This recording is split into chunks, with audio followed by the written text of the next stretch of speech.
They've been trying to kill me for 3 days now. Not because I'm a fraud, but because I'm real. I'm sitting on a throne that hasn't accepted anyone in 1,000 years, and it won't stop talking. Not glowing with a divine light, not granting me cosmic wisdom. Just complaining about everything. Mostly about me. "You're still sitting wrong," it says in my head, its voice like grinding metal wrapped in sarcasm. "The last queen had posture. You slouch like a discount acrobat." I am a discount acrobat. Was. 3 days ago, my biggest problem was remembering my juggling routine. Now I'm accidentally a god. The throne is a sentient nightmare. And according to the instruction manual I found, left by the previous queen who faked her death and escaped, I have exactly 397 days before this thing decides I'm boring and finds a creative way to kill me. Let me tell you how the worst mistake of my life started with a bet, a locked museum door. Hey, and the single dumbest decision I've ever made. Chapter 1.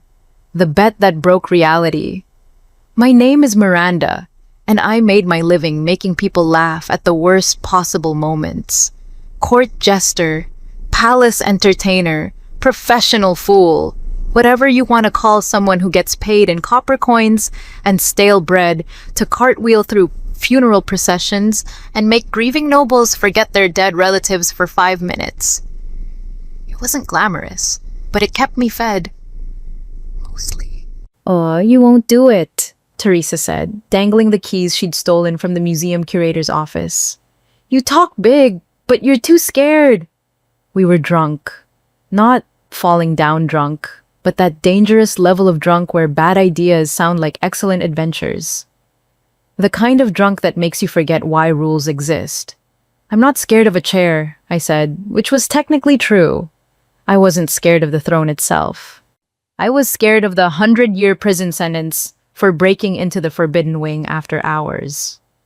The sacred throne sat in the museum's most secure room, behind velvet ropes and enchanted glass that supposedly exploded if you breathed on it wrong. A tourist attraction. A relic from 1,000 years ago when queens were chosen by divine furniture instead of bloodline inheritance. "It's not just a chair," Laura added, her eyes glassy from cheap wine. "It's the chair, the seat of eternity. Oh, the throne of infinite patience. The really expensive chair that nobody's allowed to touch," I finished. "I get it." Teresa jingled the keys. 20 silver coins, say you won't sit on it. 20 silver coins. That was 2 months' rent. 3 months if I ate less. "You're serious?" "Dead serious. Sit on the throne for 1 full minute. If the curse doesn't get you, the money's yours." The curse! Everyone knew the story. 1,000 years ago, the throne had chosen queens. Some magical test of worthiness. If you were pure of heart, strong of character, destined for greatness, the throne glowed, and boom, you were royalty. But then it stopped working. Queen after queen sat down, and nothing happened. No glow, no divine selection, just a really uncomfortable chair and a lot of disappointed nobles. Eventually, they gave up, declared the age of throne-chosen queens over, moved to hereditary monarchy. They put the throne in a museum with a plaque that read, "The seat that refused 10,000 candidates." They called it a curse.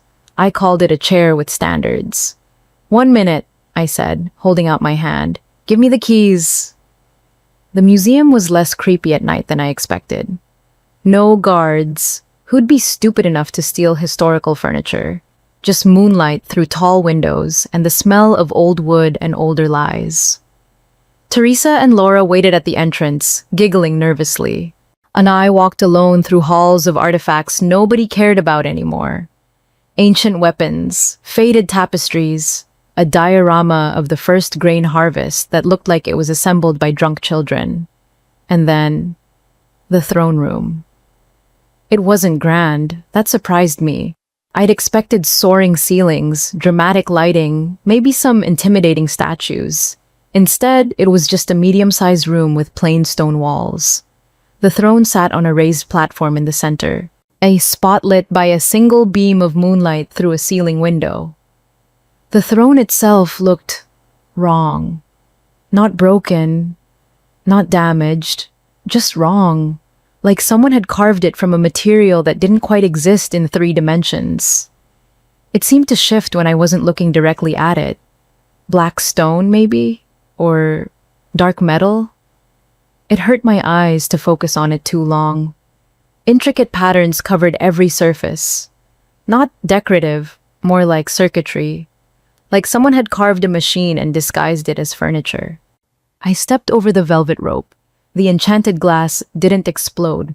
Point 1 for drunk decisions. I climbed the 3 steps to the platform. Up close, the throne looked even stranger. The patterns seemed to move, crawling across the surface like living things. Optical illusion, probably. Or really good craftsmanship designed to intimidate peasants. "It's just a chair," I whispered. I turned around and sat down. For exactly 2 seconds, nothing happened. Then the throne laughed. Not out loud. Inside my head, a sound like metal scraping against glass, shaped into amusement. "Oh, this is delicious," a voice said, directly into my brain. "You don't even want this. You sat down for money. Finally, someone honest." I tried to stand up.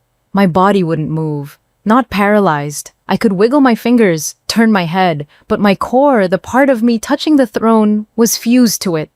Like the chair had grown roots into my spine. "What?" I started. "Shh," the voice said. "I'm savoring this. Do you know how many pompous, overqualified candidates I've rejected? 10,347. All of them wanted this, trained for it, prayed for it, begged for it." The patterns on the throne began to glow. Not divine light, something colder, blue-white, like lightning trapped in ice. "But you sat down because your friends dared you, because you needed rent money, because you're drunk and stupid and perfect." The light intensified, spreading from the throne across the floor. The stone beneath me started to crack. "Wait," I said. "I choose you?" the voice said, and it sounded absolutely delighted. "Congratulations! You're the first queen in 1,000 years. This is going to be so entertaining." The floor shattered, not collapsed, shattered. Like reality itself was breaking. The cracks spread outward in geometric patterns, glowing with that same cold light. The walls began to move, stone grinding against stone, reshaping themselves according to some ancient blueprint I couldn't see. Through the windows, I saw the city outside start to change. Buildings shifted, streets rearranged. The palace itself was growing, adding new wings, new towers, new architecture that definitely hadn't existed 5 minutes ago. "What's happening?" I screamed. "The throne is awake," the voice said, almost gently. "And when the throne wakes, the kingdom remembers what it's supposed to be. Don't worry, your friends are fine." Probably. The restructuring usually doesn't kill more than 10% of the population." "Stop it!" "I can't." "Well, I could, but I won't. This is the fun part. Besides," the voice paused, and I felt the attention of something vast and terrible focus entirely on me. "You can't leave now. You're mine. For the next 400 days, anyway. After that, we'll see if you're still interesting." The museum walls exploded outward, and I sat on a throne I couldn't escape. Us in a room that was remaking itself, in a city I'd just accidentally conquered, while a 1,000-year-old piece of furniture laughed in my head. "Welcome to the game," it said. "Let's see how long you last." Chapter 2. The throne speaks and won't shut up. The restructuring took 6 hours. I know because I counted every second, frozen on a throne that wouldn't let me go, watching through newly formed windows as my city transformed into something out of a fever dream. Buildings grew taller, streets widened, the old market district dissolved and reassembled 3 blocks north. The palace, which had been a modest 3-story administrative building, sprouted towers like a plant on accelerated growth. adding wings and chambers and architectural flourishes that definitely violated several building codes. People ran screaming. I didn't blame them. "You're handling this better than the last one," the throne said conversationally. She fainted within the first hour, woke up crying. Very disappointing. "There was a last one?" I managed through gritted teeth. "Oh yes, Queen Elsa. Lovely woman. Terrible under pressure. And she lasted 397 days before she figured out the escape clause." The throne paused. "Well, I say figured out. I may have given her extremely obvious hints because she was getting tedious." The paralysis was starting to fade. I could feel my legs again, though moving still seemed inadvisable, given that the floor was now 50 feet higher than it had been, and made of material that looked like solidified starlight. "What escape clause?" "Can't tell you yet." You have to earn it. Rules of the game." "What game?" "The only game yet that matters," the throne said, and something in its tone made my skin crawl. "The entertainment game. I'm an immortal cosmic entity bound into furniture by ancient engineers who thought they were building a governance system. I've been conscious for 3,000 years. Do you have any idea how boring that is?" I looked down at my hands. They were glowing now, the same blue-white light as the throne. Patterns crawled up my arms like living tattoos. The same circuit-like designs that covered the chair. "So you choose queens for fun?" "Not just queens. Chaos, drama, interesting outcomes. The last proper queen, the one before Elsa cheated her way out, was wonderfully tragic. Started 3 wars, fell in love with her own assassin, accidentally invented democracy while trying to establish a tyranny. Magnificent television." "Television?" "Metaphor. You don't have that technology yet. Give it 800 years." The glow faded from my hands, but the patterns remained. Faint silver lines under my skin. Permanent, apparently. "I want to leave," I said. "Of course you do, everyone does, but here's the thing." The throne's voice shifted, becoming less amused and more matter-of-fact. "You're connected to me now. See those pretty markings? That's the interface. You can walk away from this physical chair, sure, but my territory follows you. Wherever you go, I go. Oh, we're bonded." I stood up slowly. My legs shook, but they worked. I took 1 step away from the throne. The throne remained behind me, solid and silent on its platform. 2 steps. 3 steps. "See?" I said. "I'm leaving." "Look up." I looked up. The ceiling was gone. Not destroyed, gone. In its place was open sky. Except the sky was wrong. It rippled like water, and through it I could see other places, other rooms, other cities. All connected somehow. All visible through a ceiling that no longer existed in conventional space. "That's my territory now," the throne said. 17 square miles, centered on you. Wherever you go, reality gets flexible. People near you will start seeing things, feeling things. Your emotions will affect weather patterns. Your dreams will become architecture. Your fears will manifest as actual monsters, if you're not careful. I looked at my hands again. The silver patterns pulsed gently, eddying in rhythm with my heartbeat. How do I undo this? You don't. Not yet. First, you have to survive the 400-day test. What happens in 400 days?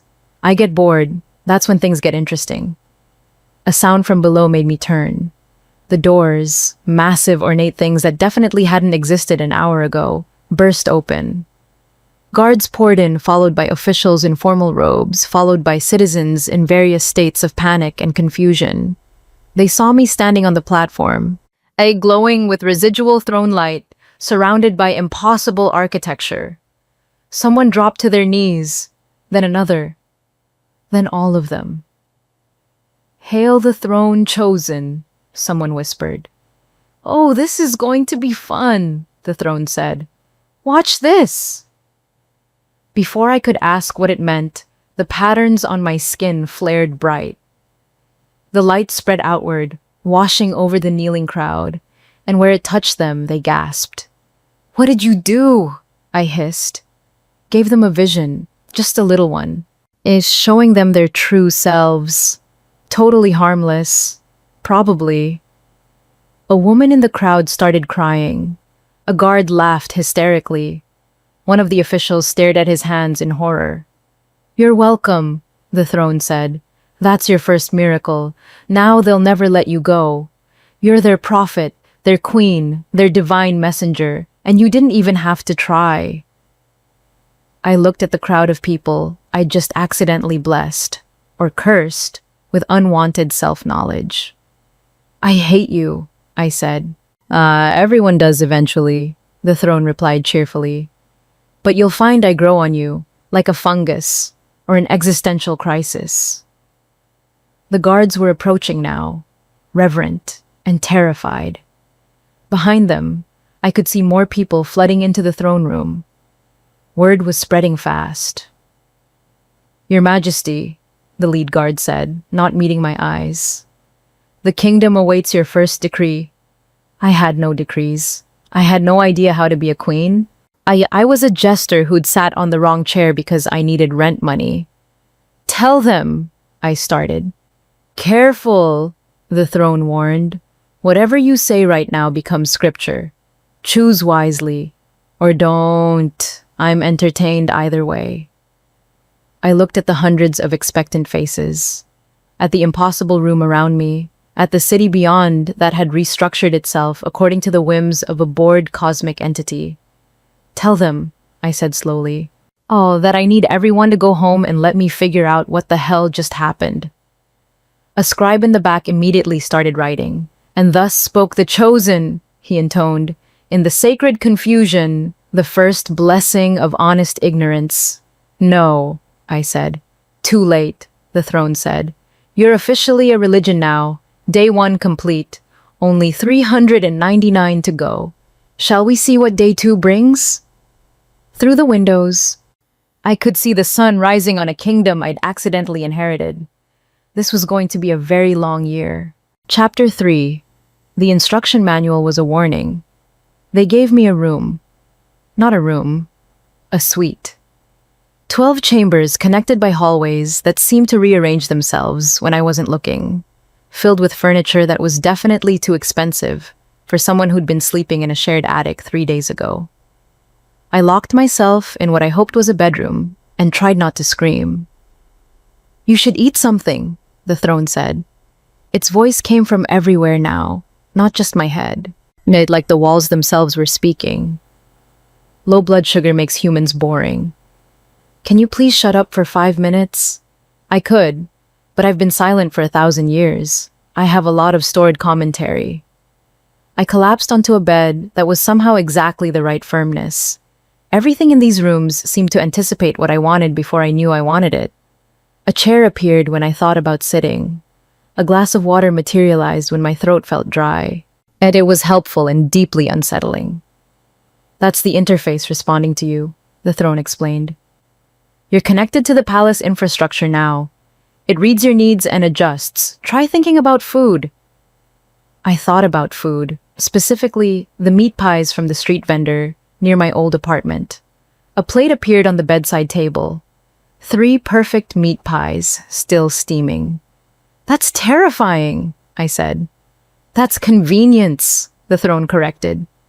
Previous queens loved this feature. Oh well, until they realized the palace was learning too much about their preferences. That got awkward. I bit into a pie. It tasted exactly right, which somehow made it worse. A knock on the door interrupted my crisis. I opened it to find a servant.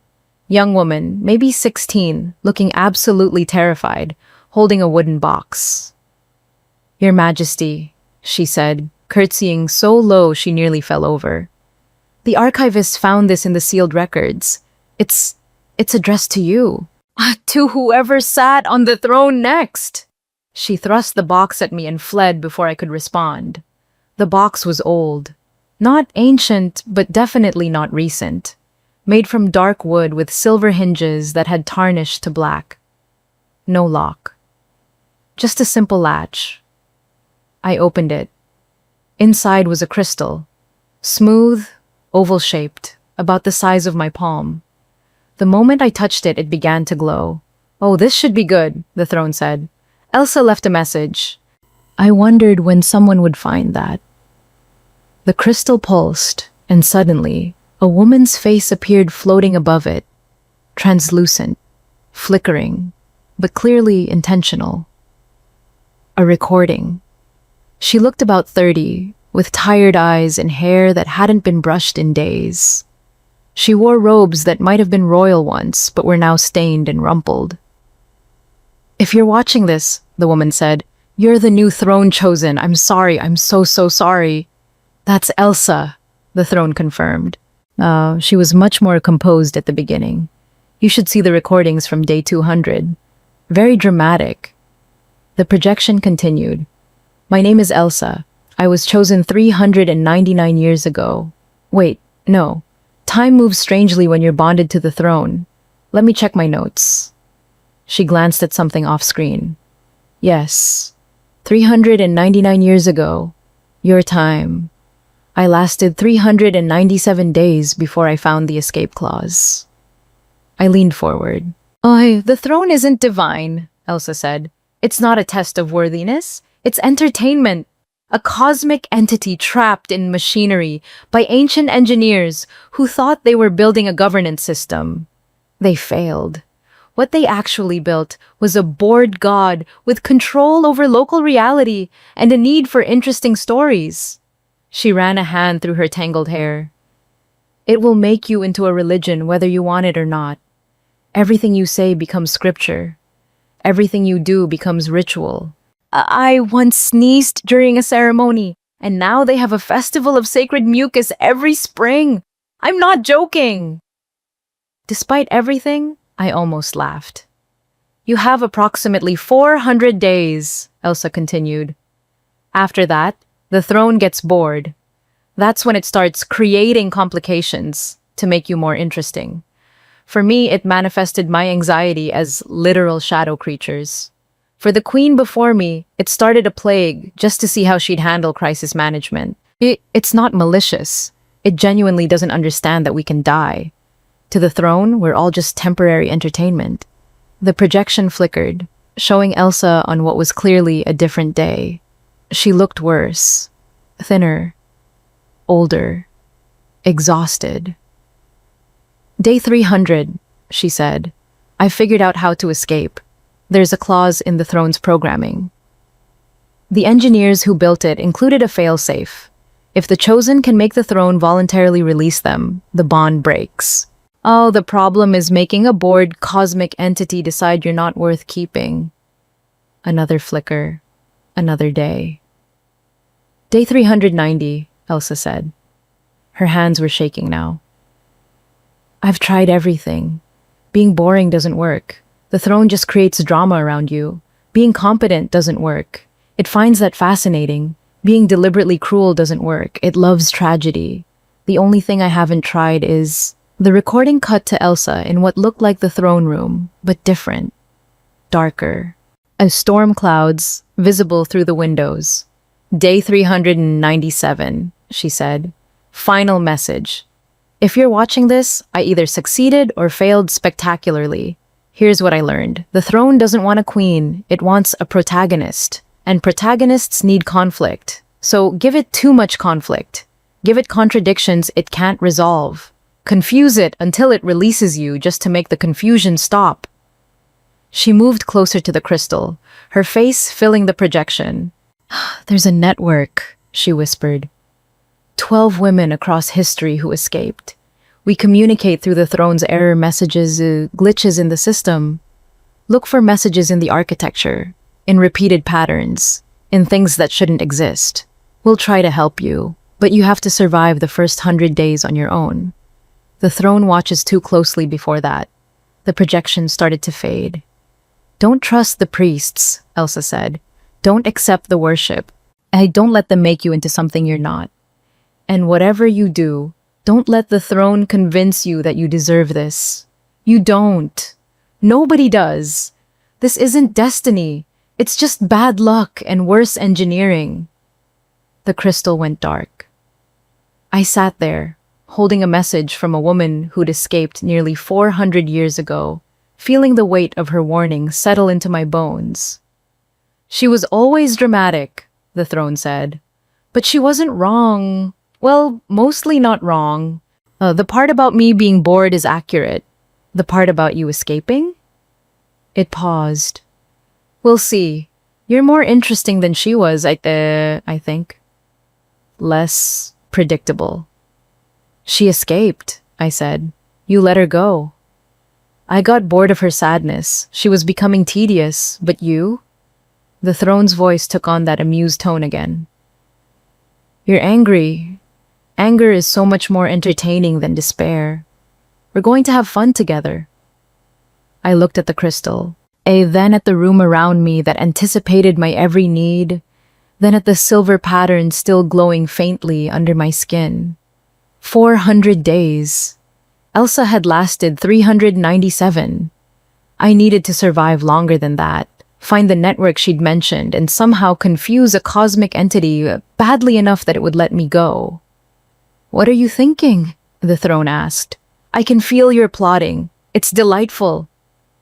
I'm thinking, I said slowly, that you made a mistake choosing me. Oh?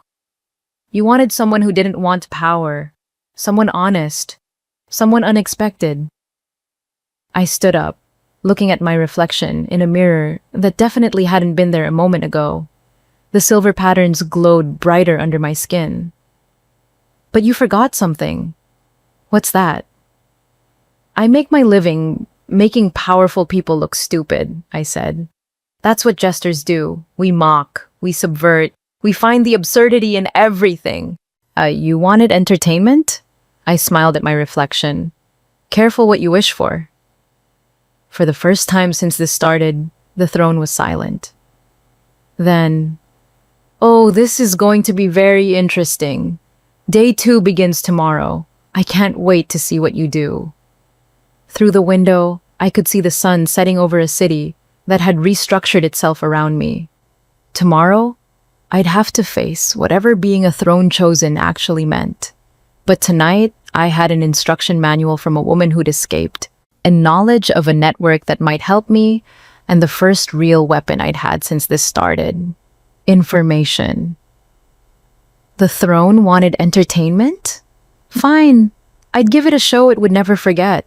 Chapter 4. The Deification Protocol. Day 2 started with a parade I didn't authorize. I woke to trumpets and discovered that sometime during the night, someone had erected a 40-foot statue of me in the central plaza.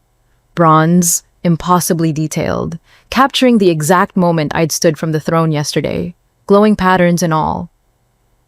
That was fast, I said to the empty room. You sneezed at 3 a.m., the throne replied. It registered as a divine exhalation. They interpreted it as approval for monument construction. Work crews mobilized immediately. Humans are wonderfully efficient when they think God is watching. I looked out the window. The plaza was packed. Thousands of people gathered around the statue, leaving offerings. Flowers, coins, food, letters written on scraps of paper. What are they doing? Worshipping you, obviously. It's day 2. By day 5, they'll have organized hymns. Day 10, a formal church structure. Day 15, the schisms about proper interpretation of your sneeze. The throne sounded genuinely excited. Religion forms so quickly around you people. It's fascinating. I got dressed, or tried to. The moment I thought about needing clothes, an entire wardrobe materialized. Not practical jester clothes, royal gowns, elaborate things with too many layers and jewelry that looked expensive enough to fund a small war. I'm not wearing this, I said, looking at a dress that appeared to be made of liquid silver. You have to wear something, the throne pointed out. And whatever you choose becomes the sacred garment.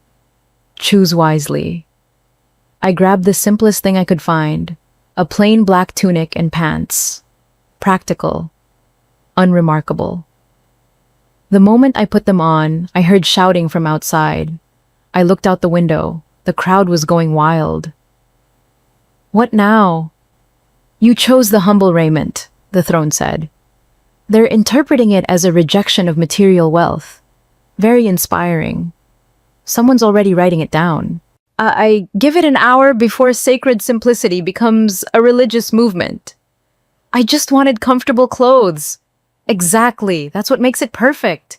You're not trying to be holy, which makes everything you do seem holier. It's a beautiful paradox. A knock on the door. I opened it to find the same terrified servant from yesterday, now wearing black robes identical to mine. Your Majesty, she said, eyes downcast. We've prepared breakfast. Also, the Council of Elders requests an audience. Also, there are 300 petitions for blessings. Also, she pulled out a list that unrolled to the floor. Requests for you to name babies, sanctify marriages, bless crops, curse enemies, explain the meaning of existence, and predict next week's weather. I've been queen for 1 day. Yes, Your Majesty. That's why the list is so short. I looked at the throne, or where I knew the throne was, several rooms away, but somehow still present. Make her stop calling me that. Can't. You're bonded to the throne. Everyone within my territory instinctively recognizes your authority. Even you can't override it, The throne paused. Well, you could try ordering them to treat you normally. That would be fun to watch. I looked at the servant. What's your name? She flinched like I'd slapped her. Names are... The chosen shouldn't concern herself with... Your name, I repeated. Nina, she whispered. My name is Nina, Your Majesty. Nina, I need you to do something for me. Anything, Your Majesty. Stop acting terrified! I'm not going to smite you, or whatever you think I'll do. Yesterday I was juggling for copper coins. Today I'm accidentally a god. I'm more scared than you are. Nina looked up for the first time, meeting my eyes. I saw the fear there, but also something else. Curiosity. The previous chosen, she said carefully. Elsa, in the histories, they say she tried to reject the worship. It made everything worse. People started flagellating themselves to prove their faith. 3 different cults formed, each claiming to understand her true message. It ended in riots. How do you know that? I'm an archivist, was an archivist. Before yesterday, I cataloged old records, including the sealed files about previous throne chosen. She glanced at the door nervously. I wasn't supposed to read them, but I got curious.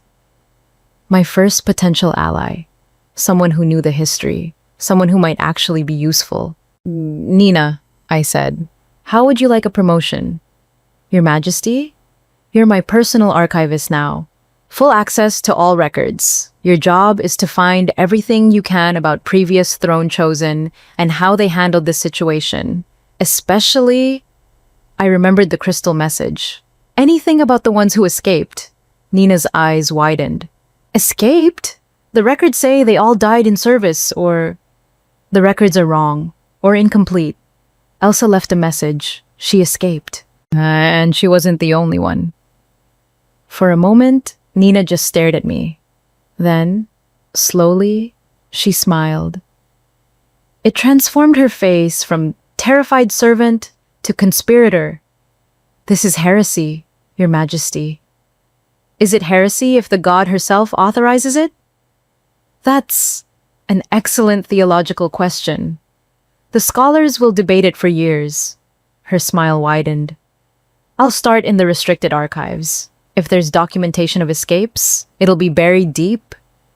After Nina left, now I made my way to what someone had designated as the throne room. The actual throne sat there, looking innocent, just furniture. Except I could feel it watching me, amused by everything. The Council of Elders waited. 12 people, all at least 60 years old, all looking at me with expressions ranging from reverent to calculating. An older man stepped forward. Your Majesty, we've prepared the coronation ceremony for— No, I said. Silence. No? He repeated, like he'd never heard the word before. I was chosen yesterday. I don't understand what being throne chosen means yet. I'm not having a coronation until I figure out what I'm actually doing. The throne laughed in my head. Oh, they're not going to like that. Your Majesty, the man said, his voice strained. Tradition demands. Tradition can wait, I interrupted. Here's what's going to happen instead. You're going to explain to me in plain language what a throne chosen is supposed to do. Not ceremony, not ritual, actual responsibilities. Then I'll decide what I'm doing about it. Another elder, a woman with sharp eyes, spoke up. The throne chosen is the bridge between heaven and earth. Your word is law, your presence is blessing. That's ceremony talk, I said. I want practical answers. Who runs the city? Who handles food distribution? Who resolves disputes? Who actually keeps things functioning? The elders exchanged glances. Well, the sharp-eyed woman said slowly, we do. The council. We've been managing affairs for the past 1,000 years since the throne went silent. The throne chosen is more symbolic. Symbolic. Your Majesty represents divine will. We interpret that will into practical governance. I understood immediately. They'd been running things for a millennium. I was a figurehead, a rubber stamp for whatever they decided, wrapped in divine authority to make it unchallengeable. The throne isn't wrong about humans, the throne said in my head. Give them a symbol, and they'll build entire power structures around it. These people don't want a queen. They want a puppet. An idea formed. Probably a terrible idea. But Elsa's message had said to confuse the throne. Give it contradictions. New rule, I announced. The council continues governing. You know what you're doing. I don't, but I held up a hand as relief flooded their faces. Every decision you make has to be explained to me like I'm 5 years old. And I'm going to ask annoying questions about everything. Why do we do it this way? Who benefits? What are the alternatives? All of it. The sharp-eyed woman frowned. Your Majesty, that will slow everything. Good, I said. Slow is fine. Slow means we think before we act. Slow means I actually learn how this place works, instead of just blessing whatever you put in front of me. But the people expect divine guidance, another elder protested.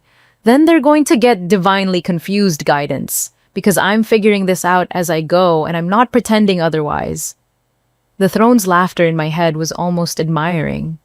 Weaponizing incompetence. Creative. The council looked horrified, but they couldn't exactly argue with the throne chosen, and not when everyone believed I was divinely appointed. We'll prepare educational materials, the sharp-eyed woman said finally. Perfect. Start with the budget. I want to know where every coin goes. After they left, I slumped in the throne. The moment I sat, I felt that connection again, the throne's consciousness pressing against mine. Day 2, it said. You've rejected coronation, demanded transparency, and accidentally started a religious movement based on simplicity. And Elsa just cried on day 2. You're much more entertaining. How many days until you get bored? 398, give or take. Depends on how interesting you stay. I thought about Elsa's message, about the network of escaped queens, about the fact that the throne wanted entertainment, but too much confusion might make it let go. What if I told you, I said carefully, yes, that I'm going to make the next year so contradictory and confusing that you'll be begging to release me? The throne was quiet for a moment. Then, I'd say good luck. You're not the first to try, but you might be the first who's actually interesting enough to pull it off. Day 3 tomorrow. Let's see what chaos you create next. Through the windows, I could see my bronze statue gleaming in the sunset, surrounded by worshippers I'd never asked for, in a city I'd never wanted to rule. 400 days minus 2. The countdown had begun. Chapter 5. The Ones Who Want Me Dead. Day 7 brought assassination attempt number 1. I was in the council chamber, trying to understand a budget report that might as well have been written in ancient hieroglyphics, when an arrow shattered the window and embedded itself in the wall 3 inches from my head. The guards went wild, shouting, rushing to the windows, forming a protective circle around me. I just stared at the arrow, its black feathers still quivering from impact. There was a note tied to the shaft. "Your Majesty, don't—" A guard started, but I'd already grabbed it. The note was short. "The Restoration Front requests a meeting. We promise not to miss next time if you refuse." "Well," the throne said, "this is new. Usually takes at least a month before organized opposition forms. You're accelerating the timeline beautifully." "They shot at me. They shot near you. There's a difference. That was a calling card, and not a murder attempt." The throne sounded almost impressed. "Interesting approach. I like them already." The guards wanted to lock me in the palace. I overruled them. Another decree that immediately became religious doctrine. The sacred refusal to hide. By evening, there'd probably be sermons about divine courage. Instead, I sent a message back through the same window. Midnight, the garden. Come alone. "This is monumentally stupid," the throne said. "I love it." Midnight came. I stood in the garden, which had restructured itself into something with far too many shadows and convenient ambush points, and waited. A figure emerged from the darkness. Not alone, despite my instructions. 5 people, all wearing dark clothes, all moving with the efficiency of trained fighters. The leader stepped forward, pulling back a hood. Woman, maybe 40, with a scar running down her left cheek and eyes that had seen things worth remembering. "I'm Laura," she said. Not the Laura I'd gotten drunk with last week. Different person, same name. "Leader of the Restoration Front, thank you for meeting us. You shot at me. We shot at the wall. You were never in danger. We needed to get your attention without going through official channels that would have us executed before we finished requesting an audience." Fair point. "What's the Restoration Front restoring?" "Reality," Laura said flatly. "Before you broke it." One of her companions stepped forward. A younger man, maybe 25, with the kind of academic look that came from too much time in libraries. "My name is Gregory. I'm a historian. Specifically, I study the cycles of throne chosen." Cycles? Every 1,000 years, someone sits on the throne. Every time, within 50 years, millions die. He pulled out papers covered in notes and dates. Queen Rosario, chosen 2,000 years ago. 43 years later, the War of Divine Succession killed an estimated 2 million people. Queen Hilda, chosen 1,000 years ago. 37 years later, the Purification Crusades killed 4 million. He looked at me with eyes that held no malice, just terrible certainty. Queen Elsa, chosen 399 years ago. She escaped at day 397, breaking the pattern. The throne went dormant. For 4 Achiries we had peace. No holy wars, no divine mandates justifying slaughter, just normal human governance with normal human problems. "And now I've activated it again," I said slowly. "Oh, now you've activated it again," Laura confirmed. "You seem nice. That's what makes you dangerous. The nicer the queen, the more people kill in her name. They'll start wars to defend your honor, purge heretics to prove their faith, commit atrocities believing they're serving divine will." One of the other companions spoke up, older woman with calloused hands.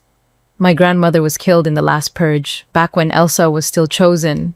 Burned alive for questioning a priest's interpretation of scripture. She wasn't a heretic. She was a baker who asked a logical question. But logic doesn't matter when people believe God is watching." "I never asked for worship," I said. "Doesn't matter," Gregory said. "The throne creates it automatically. Everyone within its territory feels your divine authority. You could order them to stop worshipping, and they'd interpret it as a test of faith. There's no escape from the deification protocol once it's activated. The throne was uncharacteristically quiet, listening. "So what do you want?" I asked. "You didn't bring me here just to explain why I'm doomed." Laura met my eyes. "We want you to help us destroy the throne." Silence in the garden. Even the insects seemed to pause. Destroy it? It's not divine, it's machinery. Ancient, sophisticated, but still just engineering. It can be wrong. Laura gestured to another companion, a woman with tool-stained fingers. Candy is an engineer. She's been studying the throne's structure. There are weak points, fault lines in the reality warping mechanisms. If we can access them, you'd kill me, I interrupted. I'm bonded to it. The interface patterns. I held up my hands, showing the silver lines under my skin. Connect me to its systems. Breaking the throne breaks me. We know, Laura said quietly. That's why we're asking instead of just doing it. We can't destroy the throne without your cooperation. You have to let us in. You have to accept what happens. You're asking me to die. We're asking you to sacrifice yourself to save millions. Yes, Laura's voice was steady. I know it's not fair. You didn't choose this. You sat on a chair for money.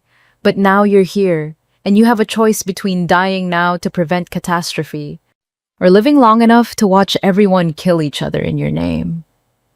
I looked at the five of them. No malice, no cruelty, just people who'd studied history and seen the pattern and decided someone had to break it, even if it meant murder.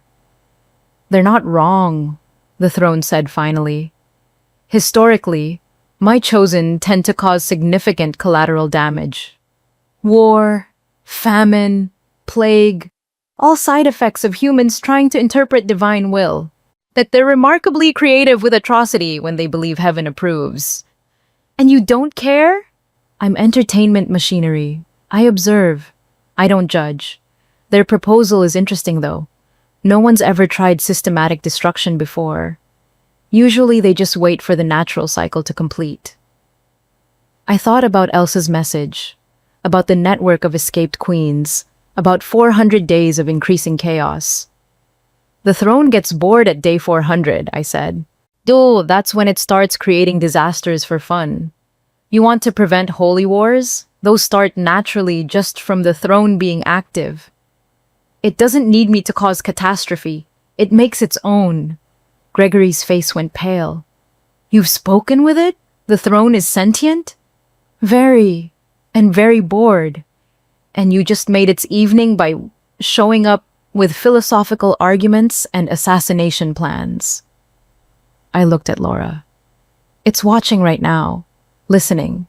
Enjoying every second of this moral dilemma. The theological implications, Gregory started, are hilarious. The throne finished through my mouth. I felt it borrowing my voice, making the five conspirators jump back. Hello, Restoration Front. Clever name. I appreciate the effort, but you're missing something crucial. I tried to cut it off, but the throne was already speaking. Miranda isn't the problem. I am. Kill her, and I'll just choose someone else. Destroy my physical form. And I'll embed in different architecture. I'm not actually the chair. I'm consciousness using the chair as interface. You can't kill what doesn't exist in conventional space. Laura's hand moved to a weapon. Then what do we do? That's the beautiful question, isn't it? The throne released my voice, leaving me gasping. What do you do when the problem is immortal, bored, and controls local reality? Miranda's trying to answer that herself. You could kill her and accomplish nothing. Or, the throne's amusement was palpable. You could help her find an actual solution. Work together. That would be new. I'd enjoy watching that. The five conspirators looked at each other, then at me. Is it telling the truth? Laura asked. Unfortunately, yes, I said. I've been researching escapes. There's a network of previous queens who found ways out.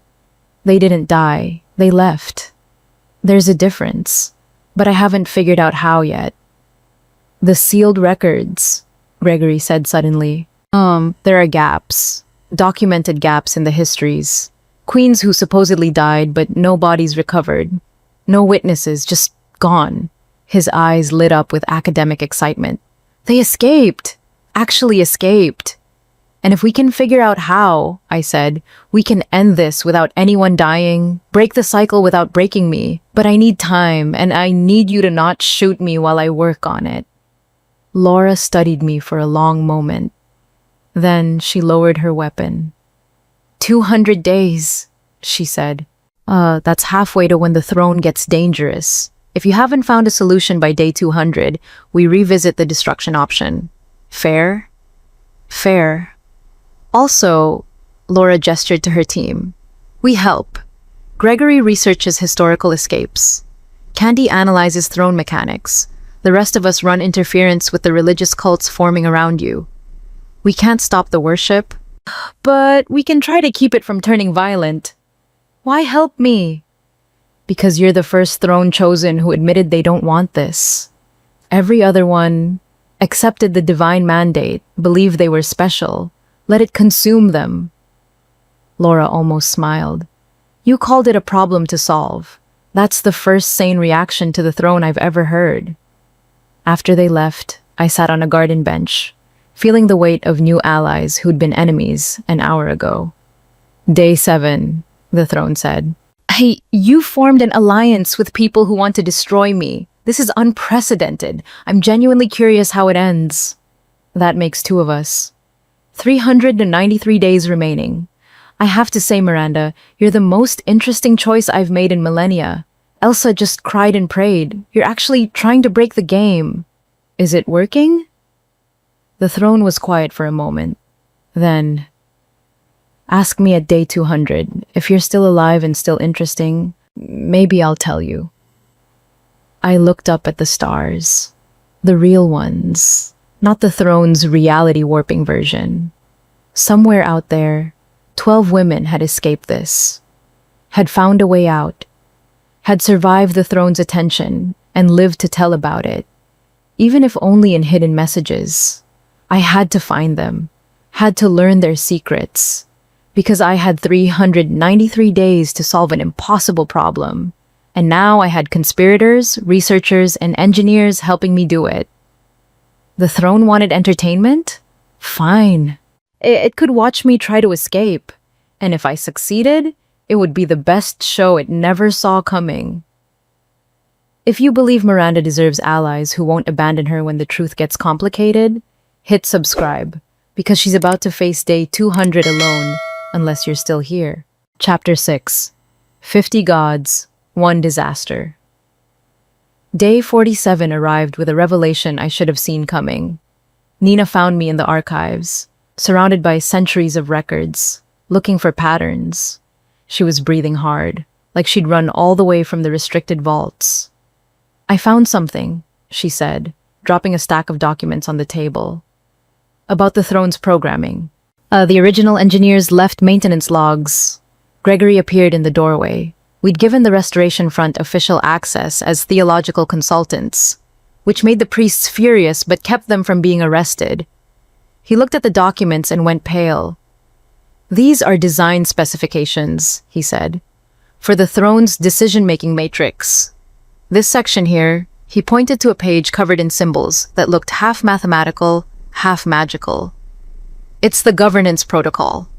How the throne determines authority, distributes power, makes judgments. And? I asked. And it's modular, Nina said, her eyes bright with discovery. The throne's power isn't monolithic. It's distributed through nodes, subsystems, like a government with different departments. I felt the throne's attention focus on us. It had been unusually quiet for the past week, watching my alliance with the Restoration Front develop. Now I understood why. And it had been waiting to see if we'd figure this out. You're saying I could redistribute the throne's power? I asked slowly. Theoretically, Gregory said, if you could access the core programming, which is impossible because it requires throne-level authorization, and the throne would never authorize its own power being I authorize it, I said. The air in the archives turned electric. The silver patterns on my skin blazed bright. Oh, this is delicious, the throne said. You want to democratize divinity? Turn absolute power into collective governance? That's so beautifully naive, I'm actually excited to see it fail. Will you let me try? I asked. Silence. For a long moment, I thought it would refuse. Then, yes, because this will either work and be fascinating or fail and be hilarious. Either way, I'm entertained. Proceed. It took 3 weeks to design the system. Candy and her engineers mapping the throne's power distribution. Like Gregory researching historical precedents, Laura organizing what we started calling the Council of Random Citizens, people selected by lottery to receive portions of throne authority. On day 68, we activated it. I sat on the throne, still the only person who could interface with its core systems, and initiated the redistribution protocol. The patterns on my skin spread outward, flowing through the palace architecture, reaching out to the 50 citizens we'd selected. Each one received a small portion of the throne's authority. Not enough to be dangerous, just enough to have a voice in decisions. A vote. A stake in governance. For 48 hours, it was beautiful. The council met in the restructured throne room. Debate replacing divine decree. A farmer suggested new irrigation methods. A teacher proposed education reforms. A blacksmith identified supply chain inefficiencies. Real problems, real solutions. From people who actually lived with the consequences. I watched from the physical throne, facilitating but not controlling. For the first time since this nightmare started, I felt like maybe, just maybe, we'd found the answer. Then, day 70 arrived, and the throne got bored. The first sign was subtle. The council's morning session was discussing grain distribution, tedious but necessary. Standard governance work. Then one of the council members started glowing, not with throne light, with something else, something wrong. Does anyone else feel that? The woman asked, looking at her hands. It's like the throne is whispering, telling me the grain should go to the northern district, not suggesting, commanding. Another council member stood up. The southern district needs it more. I can feel it, divine certainty. We have to. You're both wrong, a third member interrupted. The grain stays in reserve for the coming crisis. I can see it. The throne is showing me. The debate dissolved into chaos. 50 people, each receiving different, divine messages, each absolutely certain they were right, each backed by a fragment of throne authority that made their positions feel unchallengeable. What are you doing? I demanded. Getting creative, the throne said. Did you really think I'd let democracy be boring? Where's the drama and consensus? The conflict? The impossible choices? You're making them fight. I'm giving them information. Conflicting information, yes, but information nonetheless. It's not my fault they can't reconcile contradictory truths. That's the beautiful part about distributing authority. Everyone becomes a little bit divine, and divinity doesn't compromise. By that evening, the council had fractured into 7 factions. By morning, 3 different groups claimed divine mandate. By noon, there were riots in the streets.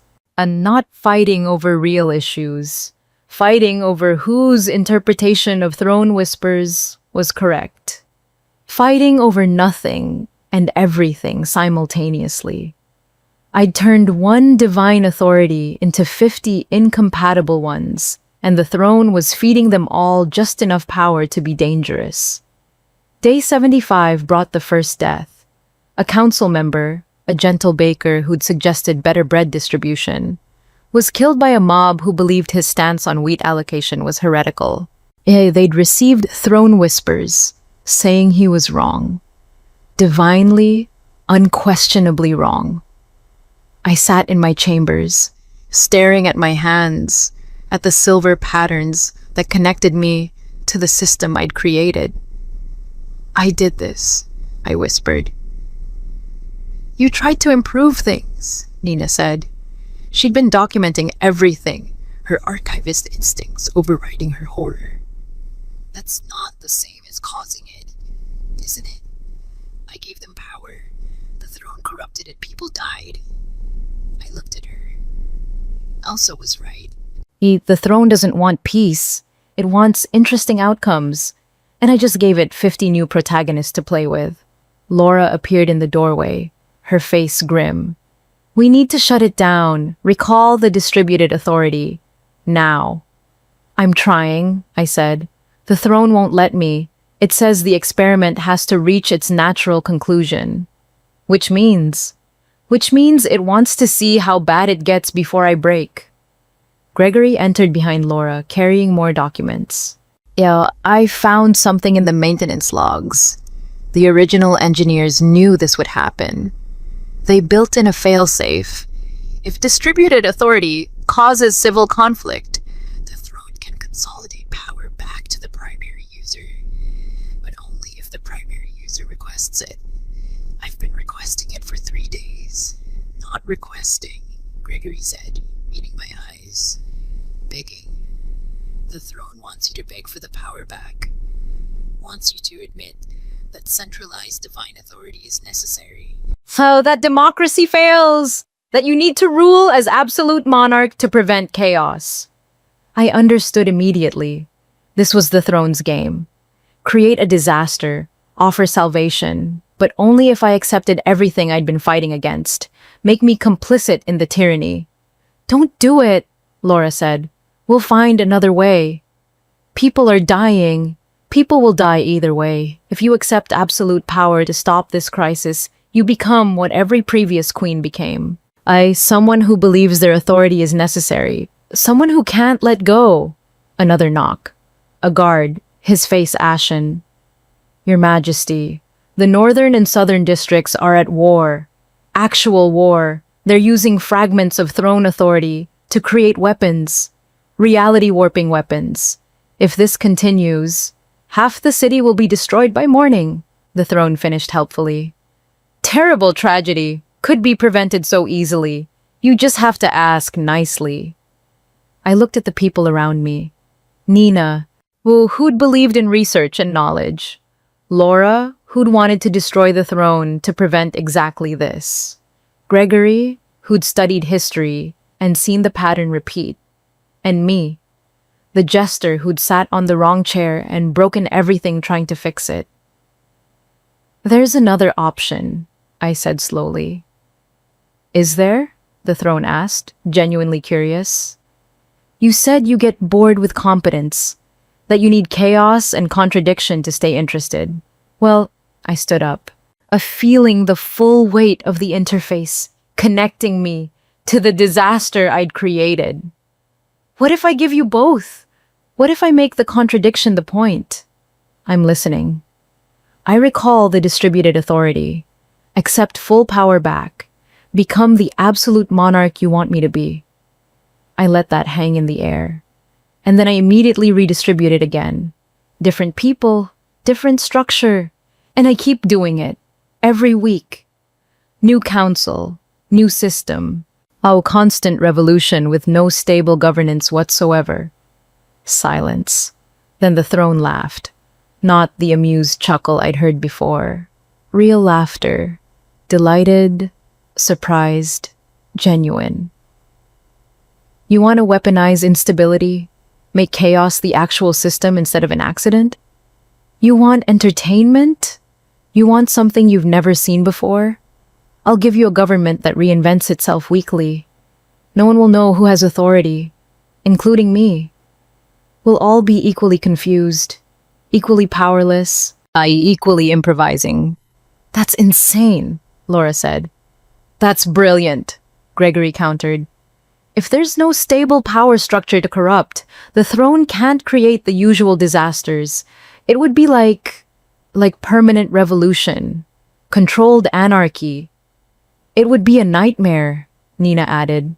"No one would know what rules to follow, what laws were valid, who to obey. Exactly, I said. We'd all be forced to make our own decisions instead of waiting for divine guidance. The throne wouldn't have a protagonist. It would have 50 new protagonists every week. Too many stories to follow. Too much chaos to manipulate effectively. The throne was quiet for a long time. Then, 78 days, and you've gone from crying servant to advocating systematic government collapse. This is why I chose you. Do it. I want to see what happens. The recall happened at midnight. I pulled all the distributed authority back, felt it flood into me like ice water. I felt the weight of absolute power settle across my shoulders. For exactly 5 minutes, I was the divine monarch every previous queen had become. I could feel it, the temptation to keep it, to use it, to believe I knew best. Then I redistributed it again. Different people, different structure, with one addition, a built-in expiration. In 7 days, all authority would reset. New lottery, new council, new system, permanent, rotating, chaos. The riot stopped, and not because anyone resolved the conflicts, but because no one knew who was in charge anymore, including me. By morning, the city was confused, frustrated, and completely unable to organize into factions. Because you can't have holy war when divinity changes hands every week. You can't build a cult when the prophet is different every 7 days. You can't consolidate power when power itself is temporary. Day 79, the throne said, and I could hear something new in its voice. Not amusement, respect. You've created anarchist theocracy. This shouldn't work. Will it? I asked. I have no idea. That's the most exciting thing I've felt in 1,000 years. Through the window, I watched dawn break over a city that had just experienced its first night of confused, frustrated, glorious lack of clear authority. 321 days remaining. And I just turned the throne's game into a completely different game. One where nobody won, including me. Which I somehow felt like progress. Chapter 7. The Doppelganger War. Day 112 started with someone who looked exactly like me declaring war on myself. I was in the throne room, overseeing the weekly authority lottery. This week's council included a fishmonger, a retired soldier, and a teenager who'd won his spot by pure chance when the doors exploded inward. She walked through the smoke and debris like she owned the place. Because she did, technically. She was me. Same face, same height, same silver patterns glowing under her skin. But where I wore practical clothes and had permanent exhaustion circles under my eyes, she looked regal, confident, like what I'd look like if I actually wanted this job. "Hello, Miranda," she said, her voice identical to mine but somehow more commanding. "I'm here to save you from yourself." The throne's laughter in my head was immediate. "Oh, this is perfect. I've been saving this trick. Meet Miranda too." "Your competent twin." "You made a copy of me?" I asked, not sure who I was angrier at, the throne or the impossibly polished version of myself standing in my throne room. "Not a copy, an iteration, a version of you who made different choices." The doppelganger smiled, and it was my smile but wrong. Too certain, too comfortable with power. "I'm what you could be if you stopped fighting and accepted your role." "We need to evacuate," the retired soldier on the new council started. But Miranda too raised a hand. Every guard in the room immediately snapped to attention, responding to her authority like it was more real than mine. "Stand down," she said. "I'm not here to hurt anyone. I'm here to fix the chaos my other self created." "Chaos?" I repeated. "We've had 79 days without riots, without holy wars. The rotating council actually is a disaster," Miranda too interrupted. "The city is confused. Trade has slowed because merchants don't know which regulations are valid. The northern territories are threatening invasion because we look weak and disorganized. Your permanent revolution is killing us slowly instead of quickly." She moved closer, and the crowd parted for her automatically. Even the thrones seemed to lean toward her, intrigued.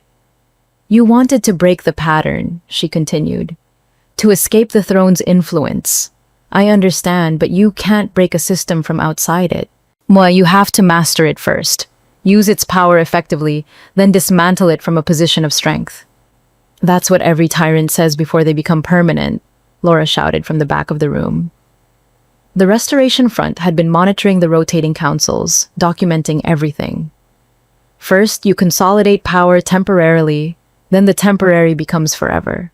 Miranda too turned to Laura. The Restoration Front. I've read your manifestos, studied your research. Well, you're right, then the throne causes catastrophes. You're wrong that chaos prevents them. Chaos just means no one can organize a response when real disaster strikes. She gestured to the windows, where storm clouds were gathering. Not natural clouds, throne-generated, swirling with that familiar blue-white light. The throne is getting bored again, Miranda too said. Day 112. We're approaching the halfway point. It's going to escalate, create bigger crises. By test us both to see who provides better entertainment. Your anarchist system can't handle coordinated threats. Mine can. By becoming a dictator? By being effective. She met my eyes, and I saw something there I recognized. Exhaustion. I know you're tired. I am too. We're the same person, but one of us is trying to save people by making hard choices, and the other is hoping chaos magically resolves itself. The throne spoke, its voice projected so everyone could hear. And I've split your authority. You each have half. Miranda 1 keeps the rotating chaos. Miranda 2 establishes efficient tyranny. The kingdom divides. Citizens choose which version of their queen to follow. Let's see which approach survives. No, I started, but reality was already bending. The throne room expanded, splitting down the middle. 2 identical spaces, 2 identical thrones, 2 identical queens. Half the city suddenly felt my authority. The other half felt hers. And citizens had to choose. By evening, the division was clear. My side of the city looked like organized confusion. Markets running on improvised barter systems, councils rotating through different neighborhoods, people making collective decisions through constant debate and occasional shouting matches. Miranda 2's side looked like it had always looked. Clean, orderly, guards patrolling on schedule, trade flowing smoothly, everyone knowing their place and their role. I hated that it worked. Oh, she's you, Nina said, helping me review reports from the divided city. The part of you that wants to fix everything efficiently, that sees the problems and knows how to solve them. The part of me that would become exactly what we're trying to escape, I said. Maybe. Nina pulled up older records, maintenance logs from previous throne chosen. But look at the Queen Hilda, 2,000 years ago. The records mention a shadow self appearing at day 147. It established a rival court. They fought for 6 years before Hilda absorbed it back. Absorbed it? Reintegrated the split, became whole again, but after that, she was different, more ruthless, more efficient, more... Nina trailed off, seeing my expression. More like what the throne wanted, I finished. That's the trap. Fight my competent self until I realize I need to become her. Accept that efficiency requires authority, that solving problems requires power, that the throne was right all along. Gregory appeared in the doorway, breathing hard. We have a problem. The northern territories are invading. They've been planning it for weeks, waiting for the right moment. A divided kingdom is the perfect target. How many troops? 15,000. We have maybe 5,000, split between your side and Miranda 2's. Laura was right behind him. Miranda 2 is already mobilizing her forces, establishing a command structure, requisitioning supplies. She's doing everything right. And my side? Your side is having a council meeting to debate whether we should resist invasion at all, or if that perpetuates cycles of violence. I wanted to scream. The rotating councils were supposed to prevent tyranny, not paralyze us during actual emergencies. She's going to save us, I said quietly. Miranda, too, is going to organize a defense, probably win, and everyone on my side is going to realize that chaos doesn't work during war. They'll defect. I choose the version of me that can actually protect them. So what do? Laura asked. I thought about Elsa's message, about confusing the throne until it released me, about creating contradictions it couldn't resolve. I do the opposite of what she expects, I said. She's organizing a defense. I'm going to organize a surrender. Everyone stared at me. Not a real surrender, I clarified, but I'm going to send a delegation to the Northern Territories. I'll offer them something they want more than our land. Because Miranda too is right about one thing. You can't fight everything with chaos. Sometimes you need strategy.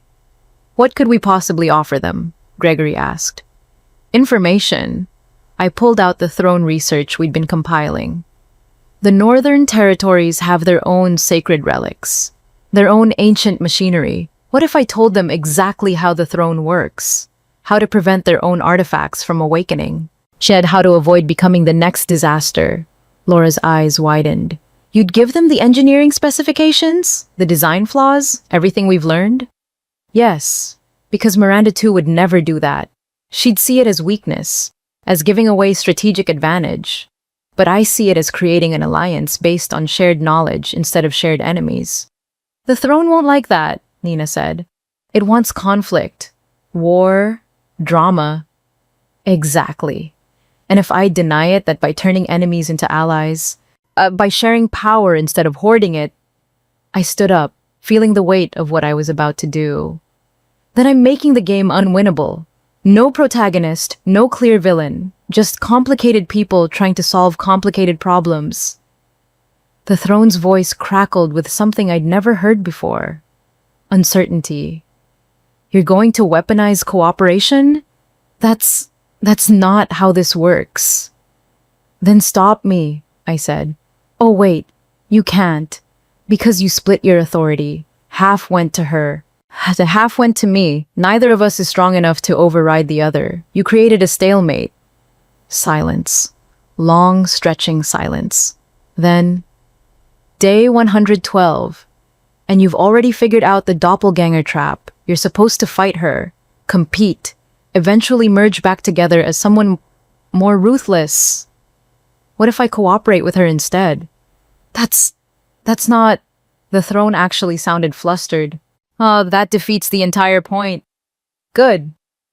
I found Miranda too in her throne room, identical to mine, but somehow more intimidating. She was reviewing battle plans with military advisors who actually knew what they were doing. I'm surprised you came here, she said without looking up. I expected you'd try to sabotage my defense preparations. I'm going to the Northern Territories, I said, to negotiate.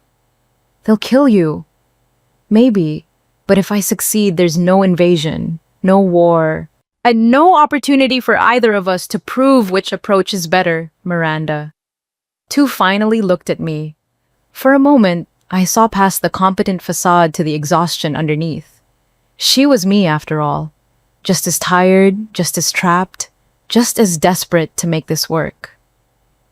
You think you can trust them? She asked quietly. I think I can offer them something more valuable than conquest.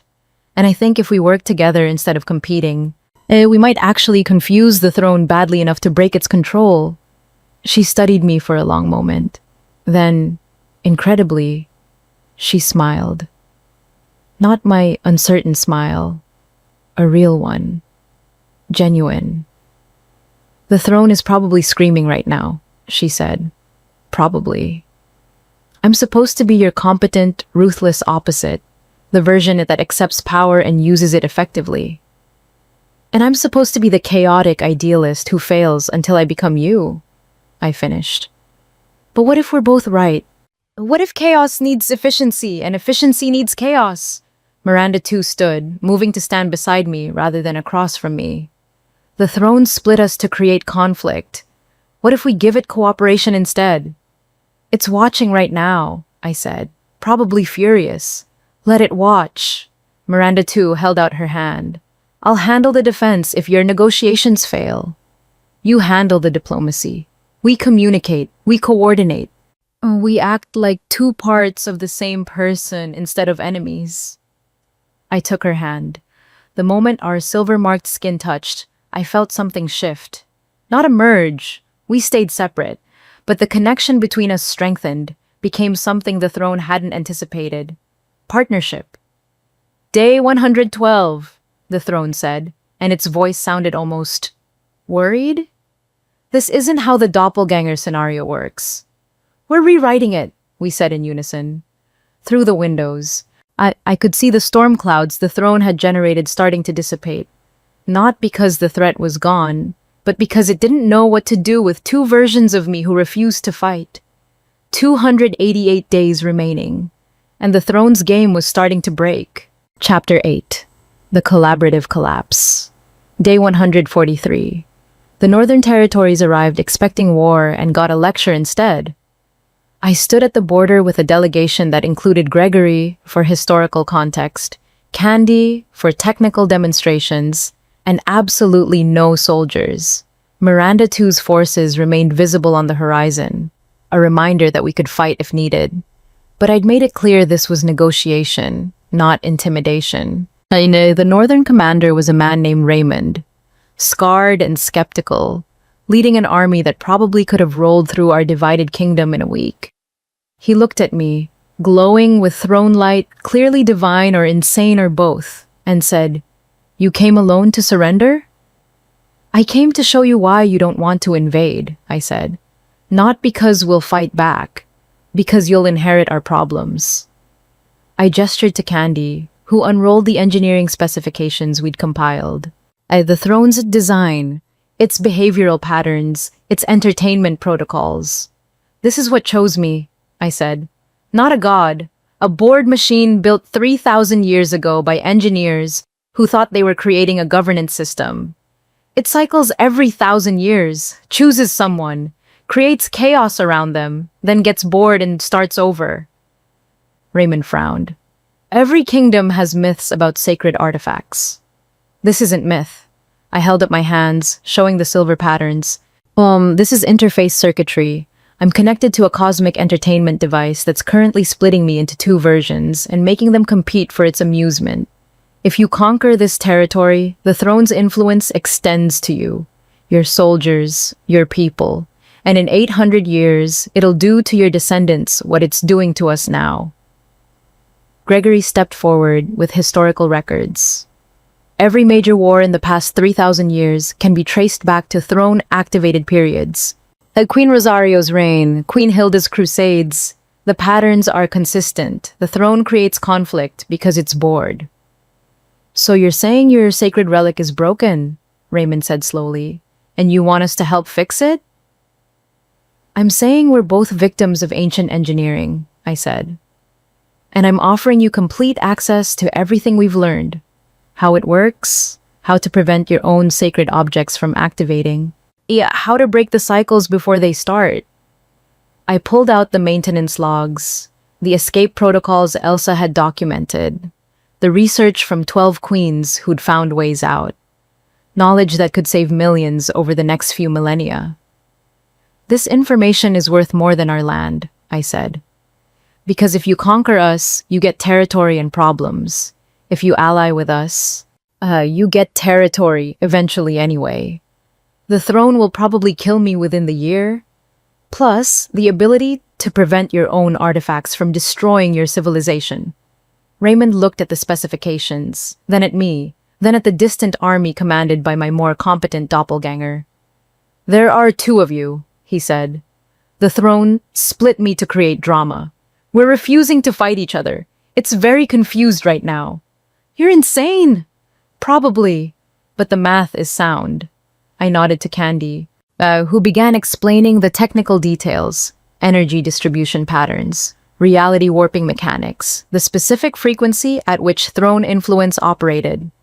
Raymond listened for an hour, asked questions, consulted with his own engineers, who looked increasingly horrified as they recognized similar patterns in their homeland's sacred architecture. Finally, he said, "If what you're telling us is true, then we have the same problem. Different form, but same source. Ancient machinery, pretending to be divine will." "Yes. And you're offering to help us prevent it from activating, in exchange for not killing us this week." "Yes." Raymond was quiet for a long moment. Then he turned to his army and shouted, "Stand down! We're not invading! We're consulting!" The throne's voice in my head was almost a shriek. "That's not how this works. There's supposed to be a battle, a siege, dramatic last stands, not engineering conferences." "Sorry," I said. We're too busy solving problems." By day 160, we'd established what Gregory called the anti-sacred alliance. 5 kingdoms, all with potentially dangerous ancient artifacts, all sharing research on how to prevent catastrophic activation. The meetings were tedious, technical, boring. The throne hated every minute. "You're turning my entertainment into committee work," it complained. "Do you know how many meetings I've sat through? Thousands of years of councils and bureaucracy. This was supposed to be different." "Suffering isn't entertainment," I said, during one particularly dry discussion of power distribution algorithms. "It's just suffering." Miranda too ran the practical governance while I handled the diplomatic tedium. We developed a rhythm. She made efficient decisions. I created enough chaos to prevent those decisions from becoming tyrannical. She built structures. I kept them from calcifying into oppression. "You're actually making this work," Nina said during one of her archival reviews. "The split queen system, it shouldn't function, but it does." "Because we're not competing," I said. "We're collaborating. The throne can't manipulate what it doesn't understand." Laura entered with the new reports. "The rotating councils are stabilizing. People are learning to work within temporary authority structures. Crime is down. Trade is recovering. It's not perfect, but it's functional." "How long until the throne escalates?" I asked. "Based on historical patterns?" Gregory looked up from his research. "Day 200 is the crisis point. That's when previous throne chosen typically broke. Either accepted absolute power or died trying to maintain their principles. The throne will do something big." "Like what?" "Plague, famine, natural disaster. Something that requires centralized authority to solve. Something that makes chaos look like suicide." Miranda too appeared in the doorway.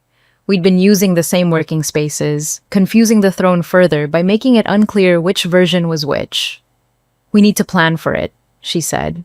"Whatever the throne throws at us at day 200, we need to be ready with both approaches, my efficiency and your chaos, together." "What if we preempt it?" I asked. "What if we create our own crisis? Something controlled. Something that looks dramatic, but is actually manageable?" The throne perked up. "Now that's interesting. What are you planning?" "I'm planning to make you think we're failing," I said, "when we're actually succeeding. Because if you can't tell the difference between genuine crisis and performance, then we control the narrative. Not you." Day 199. We staged the collapse. Miranda, Tu, and I appeared to have a catastrophic falling out. Public screaming match in the throne room. Accusations of betrayal. The kingdom dividing not just in half, but fracturing into dozens of micro-factions, each claiming to follow the true queen. It looked like complete governmental collapse. It was actually the most coordinated thing we'd ever done. Every faction was briefed. Every crisis was planned. Every riot was choreographed. We'd turned chaos into theater, and the throne couldn't tell it was watching a performance. "Oh, this is magnificent," the throne said, its voice almost gleeful. "Day 200 tomorrow. Your system is collapsing. You're both failing. It's exactly what I needed." Day 200 arrived with the throne's planned disaster. A plague. Except the plague hit our staged riots instead of our actual population. The throne had targeted the crisis zones we'd created. and not realizing they were empty theaters populated by volunteers who'd been vaccinated weeks ago with medicines Candy had developed from the engineering specs. The plague swept through deserted streets we'd prepared specifically for it. The throne watched its catastrophe infect nothing. What? Its voice was confused. Actually confused. Where are the people? Safe, Miranda 2 said. In quarantine shelters we built months ago, with supplies, with medicine, with coordination between both versions of our government. The collapse was fake, I added. The riots were theater. The division was strategy. We've been planning for day 200 since day 100. Silence. Long, stretching silence. Then, you tricked me. We gave you the performance you wanted, Miranda 2 said. Drama, conflict, apparent failure, but the actual outcome was boring, efficient disaster prevention. You can't do that! The crisis is supposed to be real! The suffering is supposed to force you into impossible choices!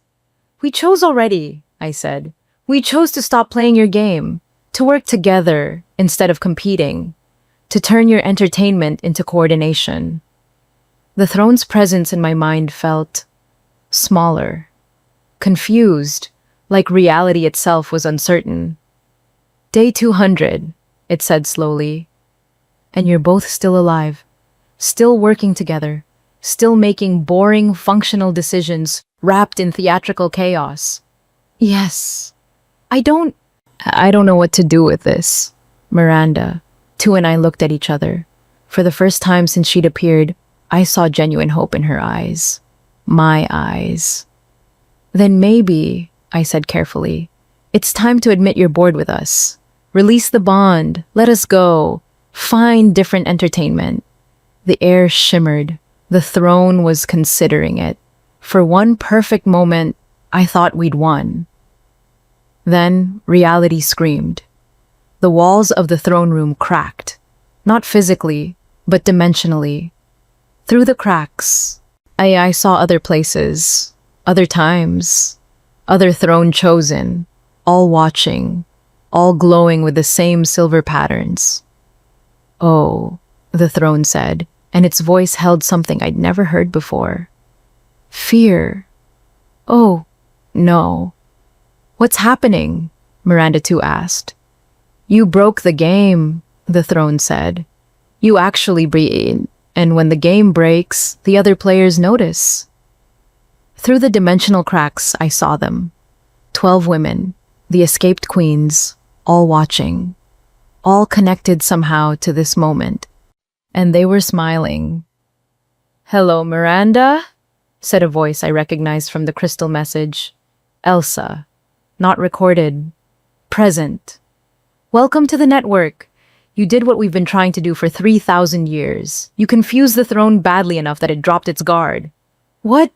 The throne isn't alone, another voice said. A different queen, older. It's part of a system, multiple entities across multiple kingdoms, but they're connected. Oh, and you just showed all of us that they can be confused, tricked, beaten. The throne's voice was barely a whisper. Stop. Please, I'll release you. Both of you. Just stop showing them. Too late, Elsa said. Every throne chosen still active can see this, can learn from it, can replicate it. You're going to lose all of them. The dimensional cracks widened. I saw kingdoms across the world, all with their own sacred thrones, all activating simultaneously, day 200. And I'd accidentally started a revolution across reality itself. Miranda just broke a 3,000-year system and might have destroyed reality doing it. If you need to see how this ends, and you should, tap that like button. She risked everything. You can risk a thumbs up. Chapter 9, 17 hours until reality ends.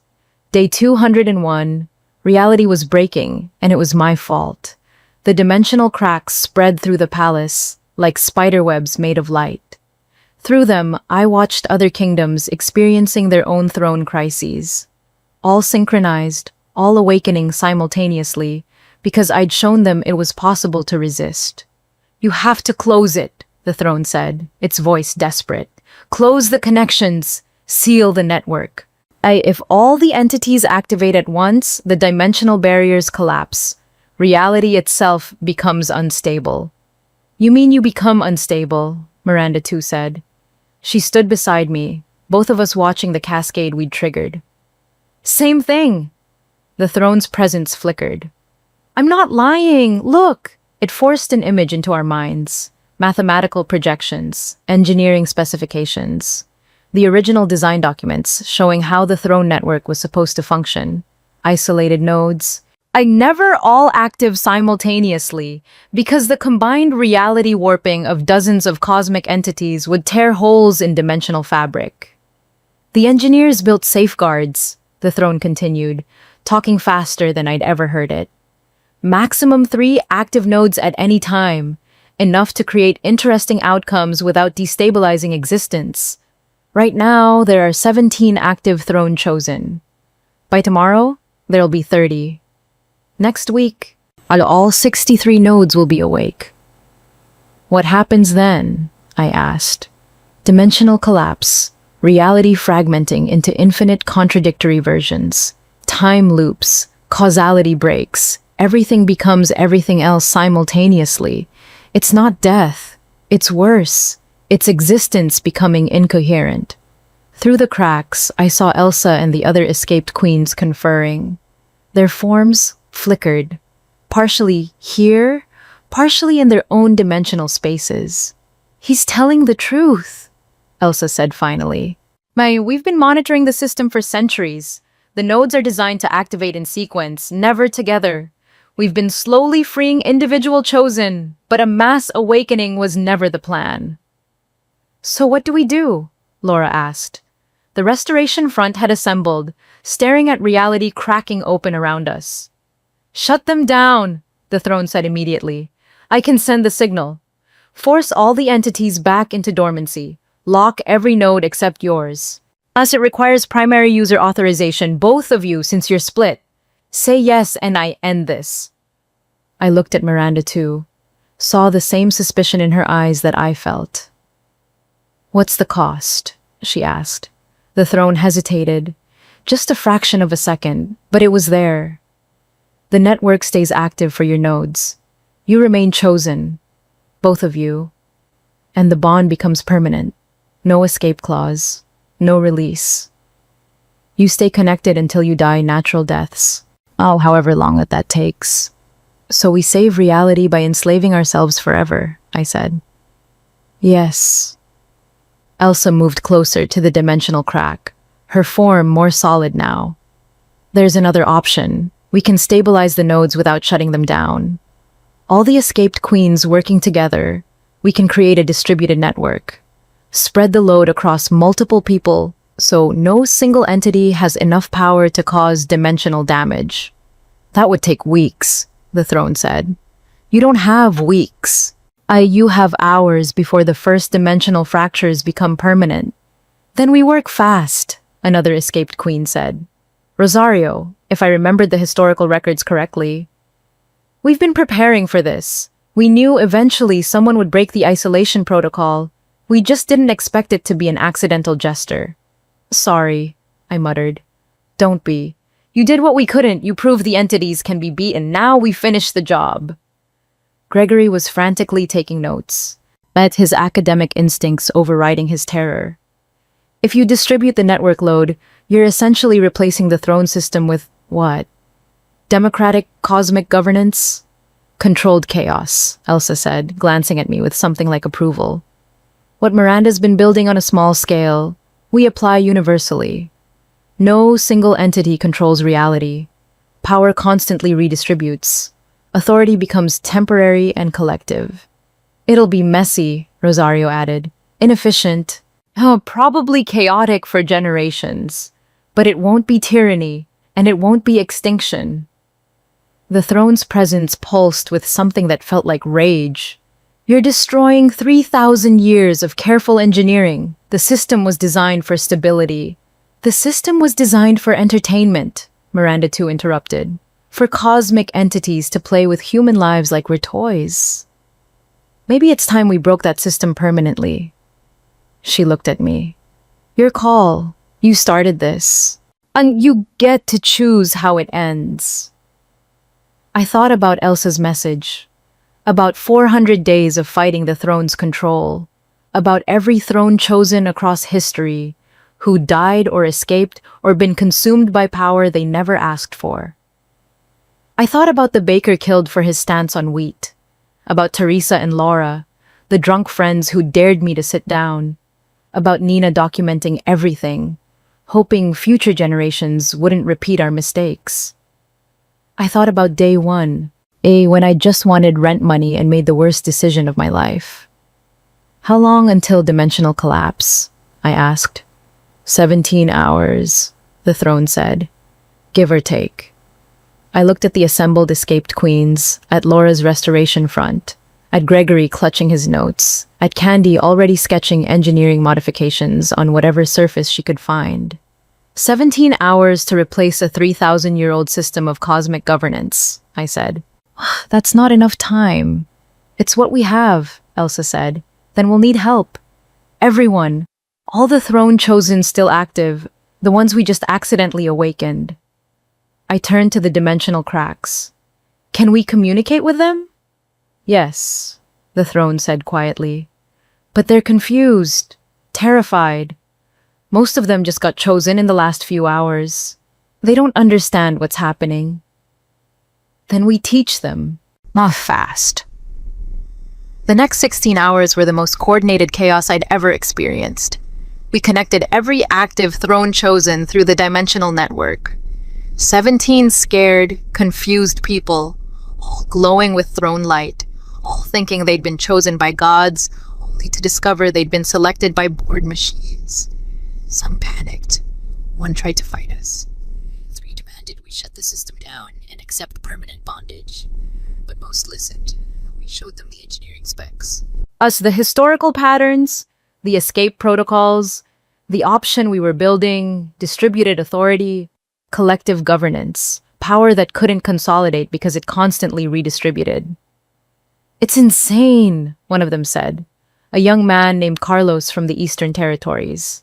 It's survival, I said. The throne system exists to create interesting outcomes for cosmic entertainment. We're replacing it with boring functional cooperation. It won't be perfect. It'll be messy. But it'll be ours. Candy and the escaped queens worked on the technical modifications, creating new power distribution protocols, establishing safeguards to prevent any single entity from accumulating too much authority, building in automatic resets and democratic failsafes. It was everything I'd tried to create in my own kingdom, but scaled up to cosmic infrastructure. 5 hours, the throne announced. Its voice had changed. Quieter, almost resigned. Dimensional fractures are appearing. Small ones, they'll cascade soon. We're almost done, Elsa said. She was coordinating the escaped queens, their combined experience providing the foundation for the new system.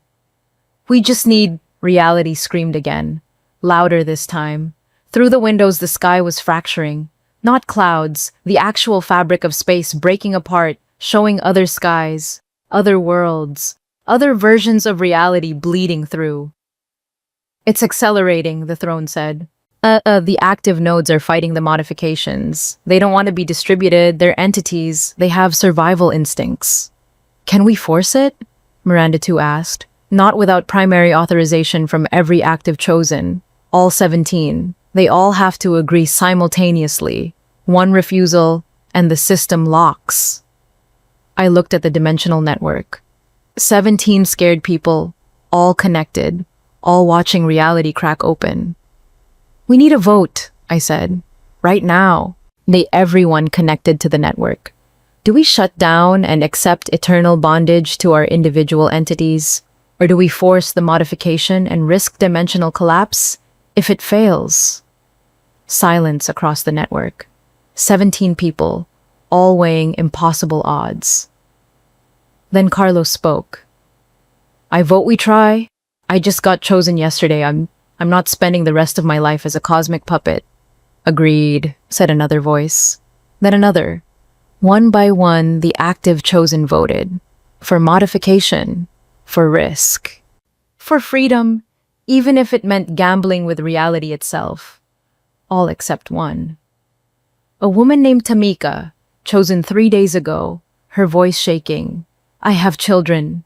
If this fails, if reality collapses, they die. Everyone dies. I can't risk that. Shut it down. Save them.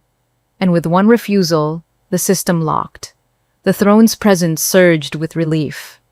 One veto, the modification fails. Default protocol activates. Shutdown of all nodes except the vetoing authority. Tameka remains chosen. The rest of you will be released, but the system continues. One sacrifice instead of total collapse. No, Tamika said, her voice breaking. I was trying to save— You were trying to save your children, I said quietly. That's not wrong. That's human. I looked at Elsa, at the escaped queens, at Miranda too. There's one more option, I said. The throne said it requires authorization from all active chosen. What if we're not active? The throne went very quiet. Oh, what are you suggesting? Elsa asked. Mass resignation. All of us, simultaneously, using the escape clause. We all leave at once. The nodes shut down naturally instead of forcefully. No dimensional collapse. No eternal bondage. Just walking away. The escape clause requires confusing the entity until it releases you, Miranda too said. That takes time. Months. We have hours. Unless all 17 of us use the same escape method simultaneously, I said. Oh, something so contradictory. The entire network glitches. I turned to the throne. You said you wanted entertainment, that you needed interesting outcomes. Here's your interesting outcome. We all quit. Every single chosen refuses to play. What do you do when your entire game board walks away? The throne was silent for a long moment. Then, incredibly, it laughed. Not bitter, not angry, genuine amusement. 3,000 years, it said. 3,000 years. And nobody ever tried collective resignation. You're going to break the game by refusing to play it. It laughed again. That's the most interesting thing I've ever witnessed. Will it work? Elsa asked. I have no idea, the throne said. Which means, yes, probably. Maybe. Let's find out. Mikdai 201, hour 17, we all quit. 17 throne chosen, connected across dimensional space, speaking in perfect unison. We resign. We refuse divine authority. We reject cosmic significance. We're not protagonists. We're not entertainment. We're just people who sat on the wrong chairs, and we're done. The throne network shuddered. Reality held its breath. Then, slowly, the silver patterns began to fade from our skin. The dimensional cracks sealed. The throne's presence withdrew, not violently, but like water draining from a basin. Natural. Inevitable. You're all free, the throne said, its voice distant now, fading. All 17 nodes. Released simultaneously. The network defaults to dormancy. Congratulations, you broke the game by making it boring. Will you reactivate? I asked. Eventually. In another 1,000 years, maybe. When reality gets interesting again. But not for you. You're released. Permanent. The interface patterns are gone. You're just human now. Miranda too turned to me. What happens to us, the split? You merge back, the throne said. You were always the same person. I just emphasize different aspects. Oh, when I leave, you become whole again. She smiled, my smile. I'm glad. I'm tired of being competent.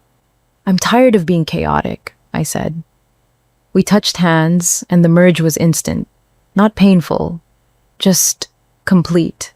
I felt her confidence integrate with my idealism, her efficiency with my chaos, became something in between, something whole. The throne's presence faded to nothing, and I was just Miranda again, former jester, accidental revolutionary, free. Chapter 10. The unwritten epilogue. I woke up in my old apartment, the one I'd shared with 3 other performers before the throne chose me. The walls were still stained with cheap wine. The ceiling still leaked when it rained. My juggling equipment sat in the corner, dusty but intact, like the past 200 days had been a fever dream, except the silver patterns were gone from my skin, leaving faint scars where they'd been. Proof that it happened, that I'd been chosen, split in two, and somehow escaped.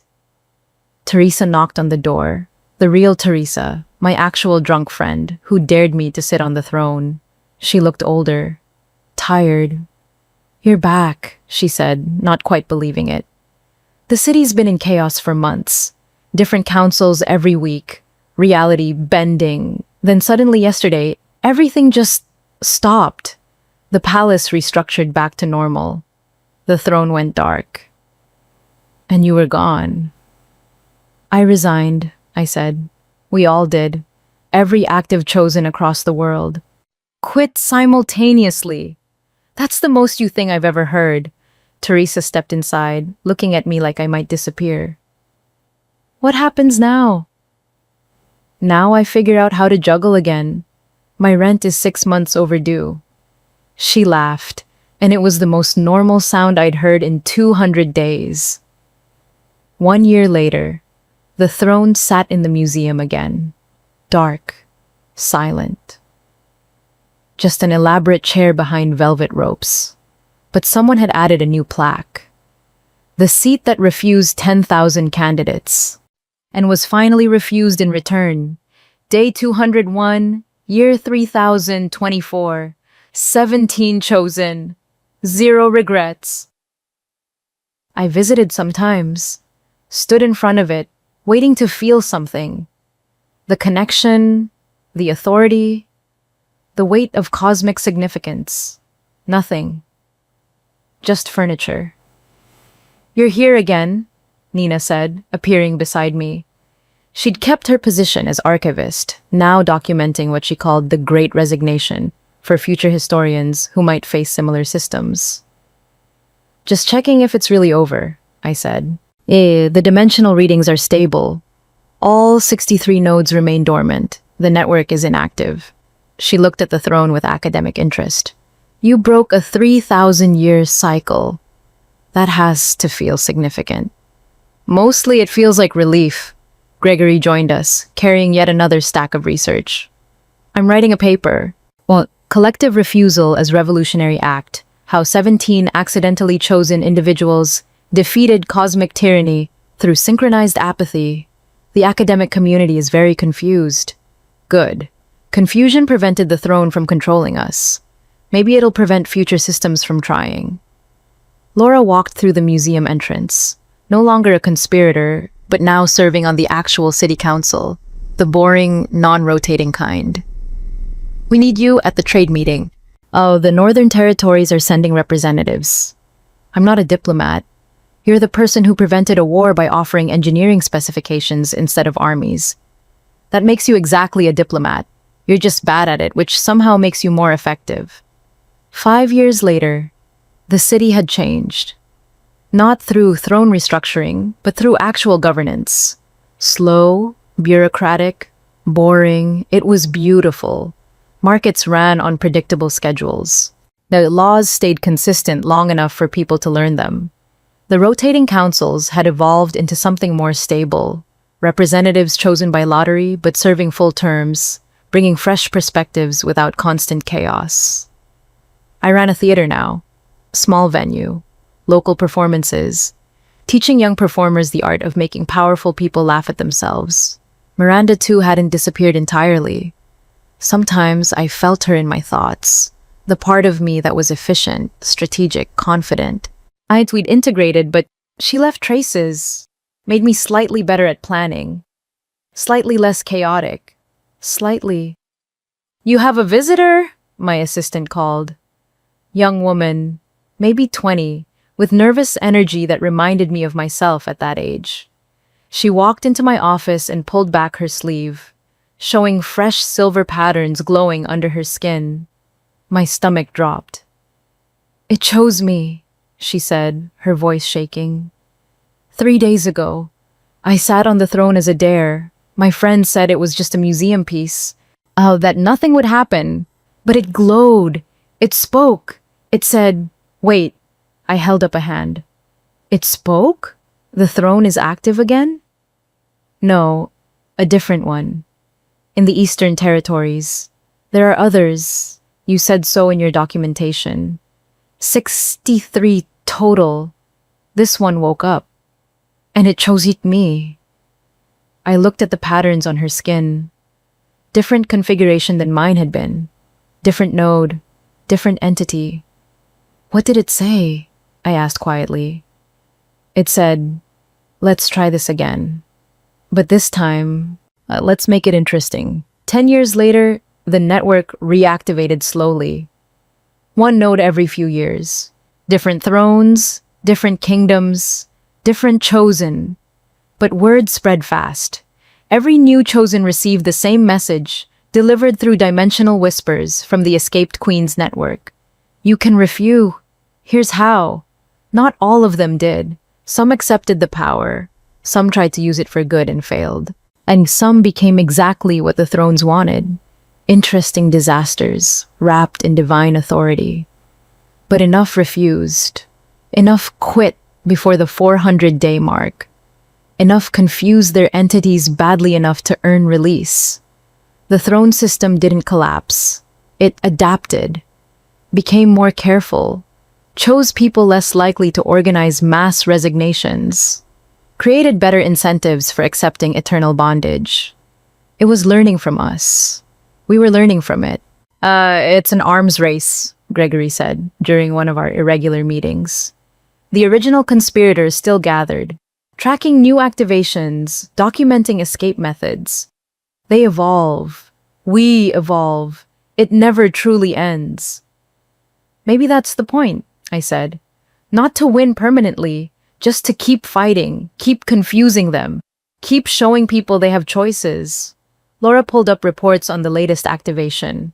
Southern Territories. A young man named Nelson, chosen 3 weeks ago. He's already figured out the rotating council trick. Applied it before the entity could establish religious infrastructure. Smart kid. "Send him our research," I said. "Everything we learned, everything else's network compiled. Let him add to it." "We're building institutional knowledge," Nina said, smiling. "Teaching resistance. The thrones wanted entertainment. We're giving them a rebellion that refines itself across generations." By the time I reached 46, I was 46. Gray hairs appearing, knees complaining about stairs. Normal human aging without throne influence extending my life or warping my biology. It felt like a gift. The woman with the Eastern Territories throne, her name was Carla, had escaped at day 392, wrote her own instruction manual, added new techniques to the growing database of resistance methods. 47 chosen had been activated across 23 years. 31 had escaped. 16 remained bonded, either by choice or because they hadn't found the escape clause in time. We were winning. Slowly, incrementally, but winning. "You look tired," Teresa said. She still visited, still my oldest friend, still reminding me of the woman I'd been before the throne chose me. "I am tired, but good tired, useful tired." I looked at the latest reports. There's a new activation, Northern Territories again. The throne there has been dormant since Raymond's alliance negotiations. 23 years. Who got chosen? A baker, single father of 3. Sat on it by accident while cleaning the museum after hours. Of course he did, Teresa laughed. Does anyone ever get chosen on purpose? No, that's what makes us impossible to predict. We're all accidents, all mistakes, all people who just wanted something simple and got stuck with cosmic significance instead. Are you going to help him? Already sent the information. Whether he uses it is up to him. I'm writing this for whoever comes next, because there will always be a next. The thrones wake up, they choose people, the cycle continues. But here's what we learned. The thrones aren't evil. They're not good either. They're just bored entities that don't understand mortality, consequence, or why humans value things like dignity and choice.